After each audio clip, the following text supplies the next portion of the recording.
welcome back to my channel. My name is Samantha if you are new here today, and today I'm going to go out on a limb and I'm going to give my personal opinion on the root of all violence. So violence is usually expressed when someone or something is angry and willingly causing harm on another individual or another living thing. It is often associated with anger, and it is also associated with resentment. So when a violent crime or any type of violent action that willingly causes harm on another living thing is put into action, it is obviously associated with anger, but when you think about the concept of anger, it often has to do with a wound that has not been healed yet, or what some people might call as a way of kind of getting the upper hand.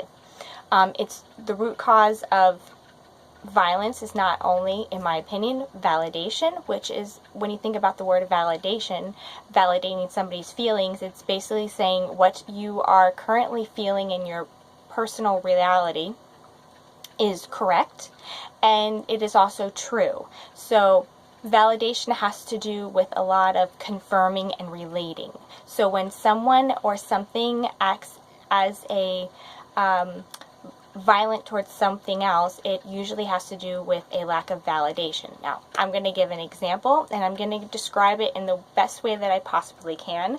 So, let's say a woman is in an abusive relationship with a man. Now, obviously, the two parties are together because they need something from each other. They are just not aware of it.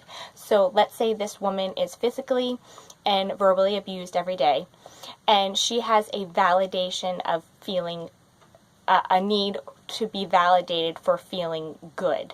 Now, it is essential for human beings to feel good. Everything that we do it to either feel good or look good to other people. And this concept would be very surprising if you were actually to question why you do things you do in the first place. And it's to feel good. Good is associated with being accepted into your environment or society at large. So let's say this woman is continually putting herself in a very sacrificial environment, and she has a need to feel good. So she feels if she puts herself psychologically in this environment that she will feel better.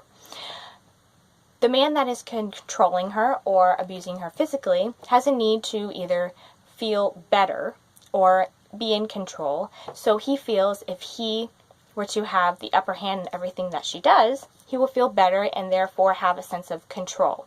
This is a form of validation for this man because he is associating good feelings or control with feeling validated about something that he is not aware of that's going on inside.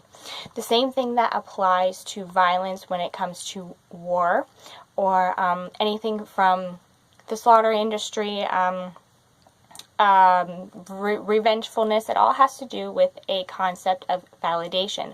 Validation also comes with the concept of deserving. Deserving has to do with putting an action towards something and getting a reward in return. So let's say, for example, a mother has 3 children, and she says to them, if you are good today, then I will give you a reward. This is in terms of a child saying, if I do this, then I am deserving of something positive.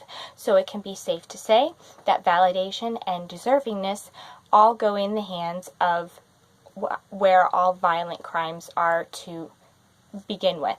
So if anybody knows me, I have I guess you could kind of say I don't really believe in violence or war, and it's because people don't understand actually why they are committing the crimes that they are doing, and they don't really understand the concept of violence in the first place. Violence is always associated with projecting the shadow self onto another person.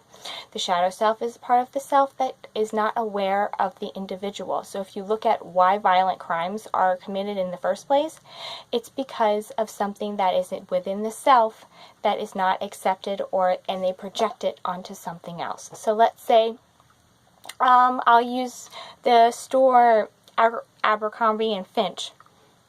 There was an article that I read about how this particular store was only geared toward skinny people.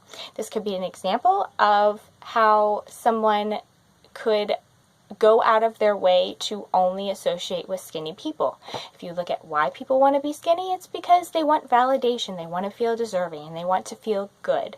So this is how all, in my opinion, how all violent crimes are committed. So a helpful way that I have learned when people are not nice to other people or not particularly nice to me is I try to think of a way to associate, okay, how is this person correct and how am I correct in this situation? A lot about thinking outside the box and opening up your mind is viewing the concept of everything that you see in your current reality or current state could either be all correct or it could be all not correct. And you have to be okay with opening your mind up to that specific perception, because I don't believe anything in this universe or anything, it really is all in a state of correctness or goodness, because that would be kind of a state of being stagnant. And the reason why I got this idea and I wanted to share it with you guys, because I thought that it would be a little bit difficult to put into words to how I view violence, and I'm always looking for ways to improve the state of how our world is today. It has a lot of violent crime, so I always like to study why people feel the need to be violent, and I feel it's because they have a need to be good and to feel better, and they do actions in the only way that they feel that are necessarily to meet a specific need. So if you guys understood this video, I really hope so. I tried the best that I could to put it into terms where everyone could understand. So thank you so much for listening, and I hope you guys have a beautiful day. Bye.